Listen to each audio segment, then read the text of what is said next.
ایک بچہ جو سب سے پہلے سجدہ کرتا ہے، ایک نوجوان جو ہر جنگ میں سب سے آگے ہوتا ہے، ایک دوست جس کا کندھا نبی کے قدم کا تاج بنتا ہے، ایک داماد جسے رسول اللہ صلی اللہ علیہ وآلہ وسلم نے اپنی بیٹی کا جوڑا بنایا، ایک علم کا دریا جسے رسول اللہ صلی اللہ علیہ وآلہ وسلم نے باب العلم کہا، ایک ولی جس کے گھر کے دروازے پر سلام بھیجنے کا حکم خدا دیتا ہے۔ وہ بچہ کعبۃ اللہ میں پیدا ہوتا ہے اور اس کی تلوار سے سارے بت گر جاتے ہیں۔ وہ غار حرا کا پہلا سجدہ گزر ہے جس نے اسلام کے لیے سب سے پہلے اپنا جسم اور روح قربان کی۔ وہ سفر ہجرت میں نبی کریم صلی اللہ علیہ وآلہ وسلم کا سایہ ہے۔ وہ بدر میں حق کا پہلا نعرہ ہے۔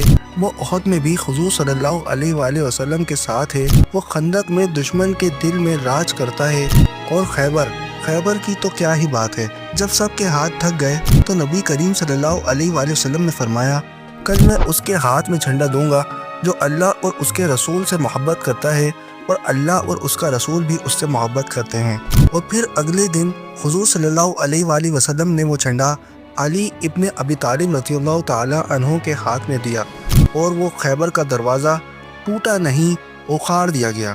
دوستو، آج ہم بات کرنے والے ہیں حضرت علی ابن ابی طالب کی، جنہوں نے دین اسلام کے لیے سب سے زیادہ قربانیاں دی۔ 13 رجب 30 عام الفیل کا دن تھا۔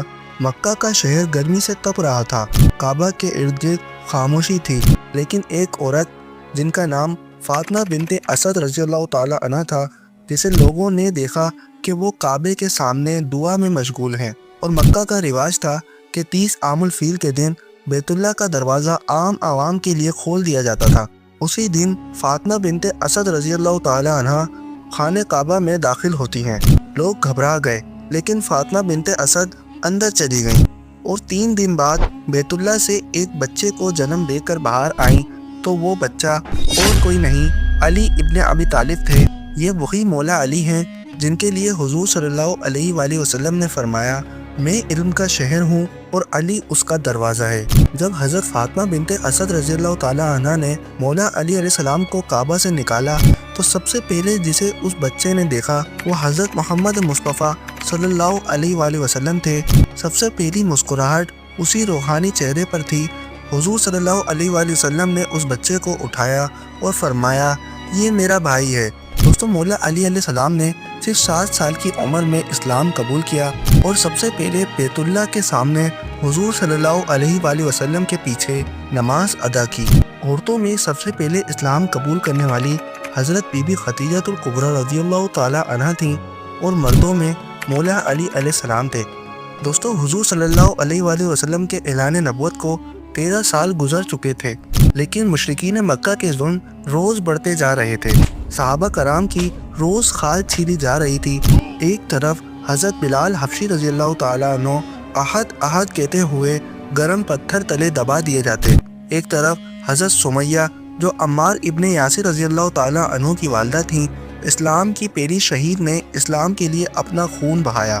اور ایک دن مشرکین مکہ نے یہ فیصلہ کیا کہ محمد صلی اللہ علیہ وآلہ وسلم کو قتل کر دیا جائے تاکہ اسلام کی روشنی بجھا دی جائے۔ اور پھر نبی کریم صلی اللہ علیہ وآلہ وسلم نے پہلے صحابہ کو چھپ کر مدینہ ہجرت کرنے کی اجازت دی۔ ایک کے بعد ایک مسلمان مدینہ کا رخ کر رہے تھے، اور انہی میں تھے حضرت عمر بن خطاب رضی اللہ تعالیٰ عنہ۔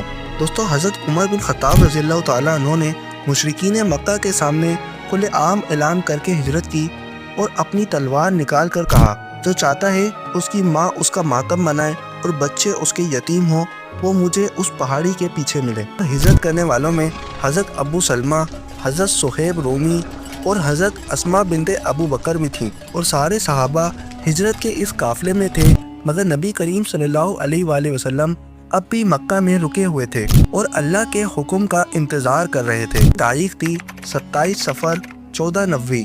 رات کے اندھیرے میں مشرکین مکہ نے حضور صلی اللہ علیہ وآلہ وسلم کے گھر کا گھیرا ڈال لیا، اور قریش نے 11 قبیلوں کے نوجوانوں کو چنا تاکہ سب مل کر قتل کریں اور کسی ایک پر خون کا الزام نہ آئے۔ اور اس وقت مولا علی علیہ السلام نے سب سے بڑا قدم اٹھایا۔ رسول اللہ صلی اللہ علیہ وآلہ وسلم کے بستر پر لیٹ گئے، صرف اس لیے تاکہ حضور صلی اللہ علیہ وآلہ وسلم کے ذات اقدس کو بچا لیا جائے۔ اور قرآن میں اللہ تعالیٰ نے فرمایا، اور یاد کرو جب کافر لوگ چال چلتے تھے کہ نبی کریم صلی اللہ علیہ وآلہ وسلم کو قید کر لیں یا قتل کر دیں یا جلا وطن کر دیا جائے، اور پھر اللہ تعالیٰ نے بھی ایک چال چلی اور اللہ سب سے بہترین تدبیر کرنے والا ہے۔ اور پھر 13 دن کے سفر کے بعد نبی کریم صلی اللہ علیہ وآلہ وسلم مدینہ کے دامان میں پہنچ گئے۔ سب سے پہلے مسجد قباء کی بنیاد رکھی گئی اور پھر لوگ ان کا انتظار کرنے لگے اور بچے طلع البدر علینا کی صدائیں لگا رہے تھے۔ وہ منظر جب اللہ کے حکم سے تارے بھی زمین پر اتر گئے تھے۔ یہ صرف ہجرت نہیں تھی، یہ اسلامی تاریخ کا نیا آغاز تھا۔ لیکن رکیے، جب سارے اصحاب مدینے کی ہجرت کر چکے ہیں اور حضور صلی اللہ علیہ وآلہ وسلم بھی مدینہ آ گئے تو مولا علی علیہ السلام کہاں تھے؟ دوستوں، مولا علی علیہ السلام مکہ میں 3 دن رک کر نبی کریم صلی اللہ علیہ وآلہ وسلم کی امانتوں کو لوگوں کو واپس کر رہے تھے، اور پھر رات کے اندھیروں میں ہجرت کا وہ درد بھرا سفر طے کرتے ہوئے تنہا چھپ کر صرف اللہ کے بھروسے پر۔ اور جب مدینہ پہنچے تو پاؤں میں زخم تھے لیکن چہرہ روشن تھا، اور پھر مولا علی علیہ السلام ہجرت مدینہ میں کامیاب ہوئے اور مدینہ پہنچ گئے۔ اور پھر وقت آیا 2 ہجری کا، جب غزوہ بدر ہوئی۔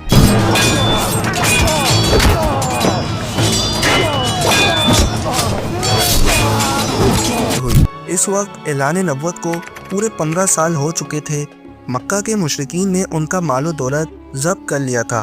حضور صلی اللہ علیہ وآلہ وسلم نے ایک کاروان کا راستہ روکا۔ یہ کوئی لوٹ نہیں تھی، یہ جواب تھا ظلم کا۔ ابو سفیان کاروان لے کر آ رہا تھا کہ مشرکین نے اس کو بچانے کے لیے 1000 کا لشکر بھیج دیا، اور مسلمان 1000 کے مقابلے میں صرف 313 تھے، مگر ان 313 میں ایک علی ابن ابی طالب بھی تھے۔ دوستو، غزوہ بدر وادی بدر میں پیش آئی، وہ جگہ جو مدینہ سے 70 میل دور تھی، اس میں مسلمانوں کی تعداد صرف 313 تھی اور مشرکین مکہ کی تعداد 1000 سے زیادہ تھی۔ ان کے پاس 100 گھوڑے، 70 اونٹ اور پورا مال و متاع تھا۔ اور غزوہ بدر کے دن سے ایک رات پہلے رسول اللہ صلی اللہ علیہ وآلہ وسلم نے اللہ کے سامنے ہاتھ اٹھایا اور دعا مانگی، یا اللہ، اگر آج یہ فوج مار دی گئی تو تیرا نام لینے والا زمین پر کوئی نہیں بچے گا۔ اور پھر اگلے دن غزوہ بدر کا آغاز ہوتا ہے، اور جنگ سے پہلے مشرکین مکہ نے مقابلے کی دعوت دی، اور مشرکین مکہ کی طرف سے ان کے 3 سب سے خطرناک لوگوں کو بھیجا گیا، جن میں عتبہ، شیبہ اور ولید تھے، اور مسلمانوں کی طرف سے حضرت علی ابن ابی طالب تھے، حضرت امیر حمزہ، حضرت عبیدہ ابن حارث۔ حضرت علی نے ولید کو ایک ہی وار میں 2 ٹکڑے کر دیا، اور حضرت امیر حمزہ نے بھی شیبہ کو وادی بدر کی دھول چٹا دی، اور حضرت عبیدہ عتبہ کو گھائل کرنے میں کامیاب ہوئے، لیکن وہ خود بھی زخمی ہو گئے۔ غزوہ بدر کے دوران مولا علی علیہ السلام نے 70 مشرکین میں سے کم از کم 15 کو اپنے ہاتھوں سے قتل کیا، اور پھر حضور صلی اللہ علیہ وآلہ وسلم نے فرمایا، لا فتح الا علی، لا سیف الا ذوالفقار۔ نہ کوئی جوان علی کے برابر ہے، نہ کوئی تلوار ذوالفقار کے برابر۔ اور پھر اگلے سال 3 ہجری کو غزوہ احد کا وقت آیا۔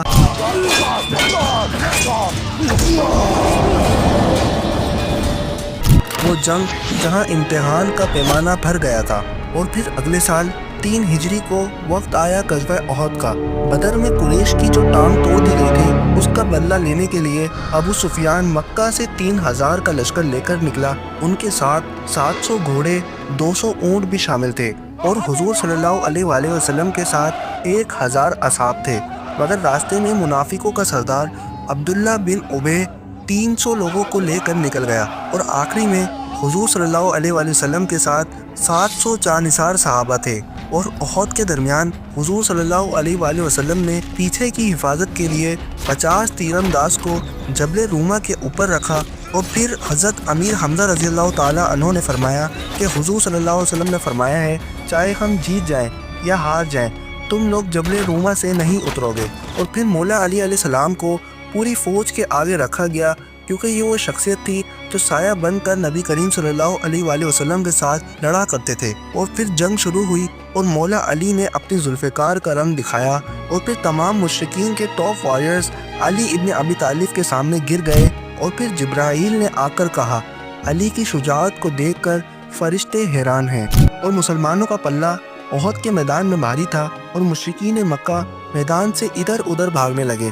تو تیر اندازوں نے سوچا کہ ہم جیت گئے، اور وہ مال غنیمت کی لالچ میں پہاڑی سے اتر آئے اور اسی دوران خالد بن ولید رضی اللہ تعالیٰ عنہ نے جو مشرکین مکہ کے ساتھ تھے 200 گھوڑ سوار لے کر پہاڑی کے پیچھے سے حملہ کیا اور رسول اللہ صلی اللہ علیہ وآلہ وسلم کو بھی زخمی کیا اور حضور صلی اللہ علیہ وآلہ وسلم کے دانت مبارک بھی ٹوٹ گئے۔ اور اس وقت حضور صلی اللہ علیہ وآلہ وسلم نے فرمایا کہ اللہ تعالیٰ ایسی قوم کو کیسے ہدایت دے گا جس نے اپنے نبی کا چہرہ خون سے بھر دیا، مگر مولا علی حضور صلی اللہ علیہ وآلہ وسلم کے ساتھ آخر تک کھڑے رہے اور احد کے میدان میں 70 اصحاب شہید ہوئے اور کچھ ٹکڑے ٹکڑے ہو گئے۔ حضرت امیر حمزہ رضی اللہ تعالیٰ عنہ کا جسم چیر دیا گیا، کلیجہ نکالا اور چبا لیا گیا۔ رسول اللہ صلی اللہ علیہ وآلہ وسلم کو زندگی بھر کا زخم ملا۔ مسلمان سبق سیکھ گئے تھے، اگر نبی کا حکم توڑو تو فتح بھی ہار میں تبدیل ہو جاتی ہے۔ اور احد کی جنگ کے بعد حضور صلی اللہ علیہ وآلہ وسلم نے فرمایا علی مجھ سے ہے اور میں علی سے ہوں، اور جبریل امین نے فرمایا یہ ہے اللہ کا شیر علی ابن ابی طالب۔ اور پھر وقت آیا غزوہ خندق کا، یعنی غزوہ احزاب، وہ جنگ جہاں سازشوں کا طوفان اترا۔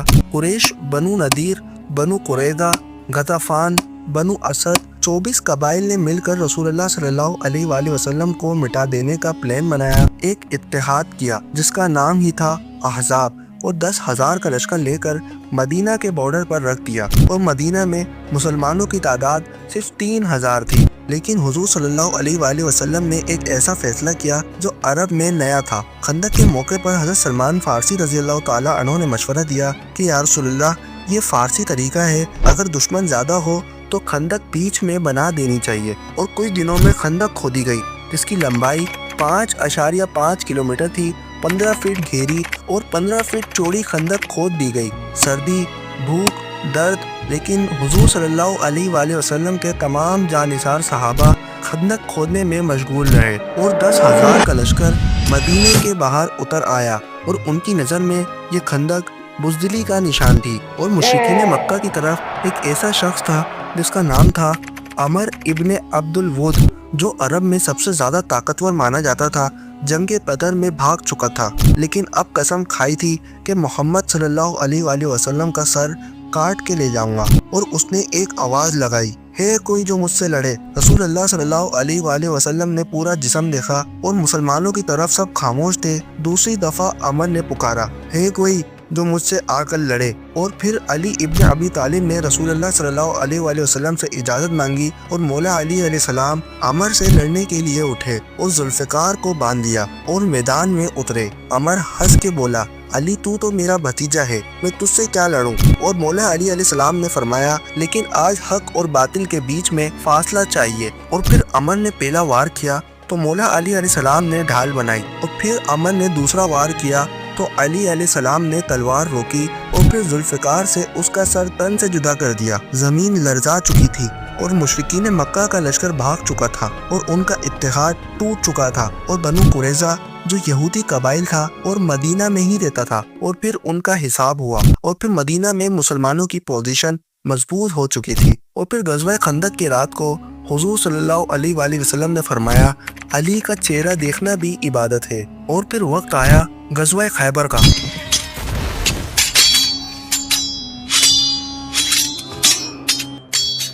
سال تا 7 ہجری کا مسلمان اب مدینہ سے نکل کر عرب کے دل میں چھا چکے تھے، اور پھر ایک قلعے کے سامنے آ کر کھڑے ہو گئے جہاں اسلام کے دشمن طاقت اور غرور کا قلعہ بنا کر بیٹھے ہوئے تھے۔ وہاں کے لوگ جنگوں کے ماہر تھے اور قلعے کے اندر رہنے کے عادی تھے، اور ان کے مقابلے میں تھے نبی کریم صلی اللہ علیہ وآلہ وسلم اور ان کے جانثار اصحاب۔ اور پھر ایک ایک کر کے حضور صلی اللہ علیہ وآلہ وسلم نے اپنے اصحاب کو آگے بڑھایا، لیکن کچھ نہ ہو سکا۔ اور پھر ایک رات کو آ کر حضور صلی اللہ علیہ وآلہ وسلم نے فرمایا کل میں جھنڈا اس کے ہاتھ میں دوں گا جو اللہ اور اس کے رسول سے راضی ہے، اور اللہ اور اس کا رسول بھی اس سے راضی ہے۔ اور اگلی صبح صحابہ کی نگاہیں کسی ایک شخص کو ڈھونڈ رہی تھیں، اور پھر حضور صلی اللہ علیہ وآلہ وسلم نے فرمایا کہ علی کو بلاؤ۔ اور پھر مولا علی علیہ السلام کو بلایا گیا۔ ان کی آنکھوں میں درد تھا، نظریں کمزور تھیں، اور رسول اللہ صلی اللہ علیہ وآلہ وسلم نے اپنا لعاب مبارک مولا علی علیہ السلام کی آنکھ میں ڈالا اور فرمایا کہ اے علی اب جھنڈا تمہارا ہے۔ اور پھر مولا علی علیہ السلام نے جھنڈا اٹھایا، ذوالفقار کو مضبوطی سے باندھا اور قلعے کے سامنے ٹکرا گئے جہاں کھڑا تھا اسلام کا سب سے بڑا دشمن۔ مرحب جو خیبر کا سب سے بڑا شیطان تھا، ایک لہو کا سمندر جس کی آنکھوں میں موت ناچتی تھی، وہ چلایا میں وہ ہوں جس کے نام سے پورا عرب کانپتا ہے۔ اور پھر مولا علیہ السلام نے اس کے جواب میں فرمایا کہ میری ماں نے میرا نام حیدر رکھا ہے۔ اور پھر مولا علیہ السلام نے ذوالفقار نکالی اور مرحب کا سر 2 ٹکڑوں میں کر دیا اور آگے بڑھے تو قلعے کا دروازہ بند تھا، تو مولا علی علیہ السلام نے اپنے ہاتھ بڑھائے اور پورا لوہے کا دروازہ اکیلے ہاتھ سے اٹھا لیا۔ دوستو اس وقت خیبر کے قلعے کا دروازہ 20 لوگ مل کر کھولتے تھے اور مولا علی علیہ السلام نے روزے کی حالت میں ایک ہاتھ سے اس دروازے کو اکھاڑ کر پھینک دیا اور مسلمانوں کی فوج قلعے کے اندر داخل ہو گئی اور یہودیوں کے ساتھ صلح کی گئی اور معاہدہ ہوا کہ یہودی یہاں پر امن سے رہ سکتے ہیں، لیکن مسلمانوں کو وقت پر جزیہ دینا پڑے گا۔ پھر وقت آیا صلح حدیبیہ کا۔ یہ جنگ نہیں تھی، لیکن اس کی تفصیل جنگ سے بھی زیادہ اہم ہے۔ ایک دن رسول اللہ صلی اللہ علیہ وآلہ وسلم نے خواب میں دیکھا کہ وہ اپنے اصحاب کے ساتھ عمرہ کے لیے جا رہے ہیں، تو رسول اللہ صلی اللہ علیہ وآلہ وسلم نے اگلے دن صبح اعلان کیا کہ ہم مکہ جائیں گے، اور پھر حضور صلی اللہ علیہ وآلہ وسلم کے ساتھ 1500 جانثار صحابہ عمرے کی روانگی کے لیے مکہ کی طرف رواں دواں ہو گئے۔ اور پھر راستے میں مشرکین مکہ نے مسلمانوں کا راستہ روک لیا اور رسول اللہ صلی اللہ علیہ وآلہ وسلم نے قریش کے ساتھ امن کا معاہدہ کیا، جسے صلح حدیبیہ کہتے ہیں۔ اور پھر حضور صلی اللہ علیہ وآلہ وسلم نے مولا علی علیہ السلام سے فرمایا کہ علی تم یہ معاہدہ لکھو، تو مولا علی علیہ السلام نے پہلے لکھا بسم اللہ الرحمن الرحیم۔ تو اس وقت سہیل ابن عمر جو مشرکین مکہ کی طرف سے ایلچی بن کے آیا تھا، اس نے کہا کہ ہم یہ نہیں مانتے بلکہ لکھو بسمیکا اللہم۔ اور پھر مولا علی نے رسول اللہ صلی اللہ علیہ وآلہ وسلم سے اجازت لی اور وہی لکھا جو کہا گیا۔ اور پھر رسول اللہ صلی اللہ علیہ وآلہ وسلم نے مولا علی علیہ السلام سے فرمایا علی لکھو کہ محمد رسول اللہ صلی اللہ علیہ وآلہ وسلم کا معاہدہ قریش مکہ سے۔ تو سہیل ابن عمر نے سامنے سے کہا یہ نہیں چلے گا، صرف لکھو محمد ابن عبداللہ۔ تو مولا علی علیہ السلام نے فرمایا میں رسول اللہ صلی اللہ علیہ وآلہ وسلم کا لفظ نہیں مٹا سکتا۔ اور پھر رسول اللہ صلی اللہ علیہ وآلہ وسلم نے وہ دستاویز خود لیا اور اپنے ہاتھوں سے مٹایا، اور پھر رسول اللہ صلی اللہ علیہ وآلہ وسلم نے اپنے ہاتھوں سے محمد ابن عبداللہ لکھا۔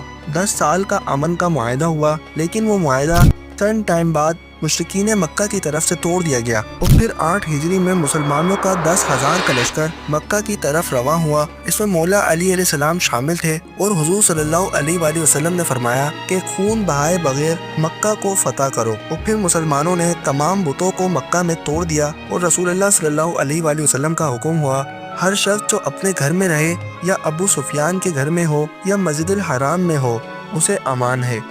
اور پھر بیت اللہ کا دروازہ کھولا گیا اور اس میں رکھے 360 بتوں کو رسول اللہ صلی اللہ علیہ وآلہ وسلم نے اپنے ہاتھ مبارک سے گرایا، اور پھر مولا علی علیہ السلام نے ذوالفقار کو لے کر ایک کے بعد ایک بت گرانا شروع کر دیے، اور پھر فرمایا حق آ گیا اور باطل مٹ گیا، باطل کو مٹنا ہی تھا، اور فتح مکہ خون کے بغیر ہوئی۔ اور مولا علی علیہ السلام نے چند مسلمانوں کو لیڈ کیا اور کفر کے آخری مرکز کو بھی جھکنے پر مجبور کر دیا۔ تو دوستو آج کی ویڈیو میں صرف اتنا ہی، باقی کا پارٹ ہم اگلی ویڈیو میں ایڈ کریں گے جو فتح مکہ کے بعد مولا علی علیہ السلام کی شہادت تک کے ہوگا۔ اور اللہ تعالیٰ سے دعا ہے کہ یا اللہ جس طرح تو نے مولا علی کو ظلم کے اندھیروں میں روشنی بنایا، ہمیں بھی حق پر چلنے کی توفیق دے۔ جس طرح مولا علی علیہ السلام نے ہر درد کو صرف تیری رضا کے لیے جھیلا، ہمیں بھی صبر اور شکر کے ساتھ زندگی گزارنے کی توفیق عطا فرما۔ یا اللہ ہمارے دلوں میں بھی مولا علی جیسی شجاعت عطا فرما۔ دوستو اگر آپ کو ہماری ویڈیو پسند آئی ہے تو ہماری ویڈیو کو لائک کریں، سبسکرائب کریں، شیئر کریں اور بیل آئیکن پر ضرور کلک کریں تاکہ ہماری ہر نئی آنے والی انفارمیٹیو ویڈیو آپ تک پہنچ سکے۔ شکریہ۔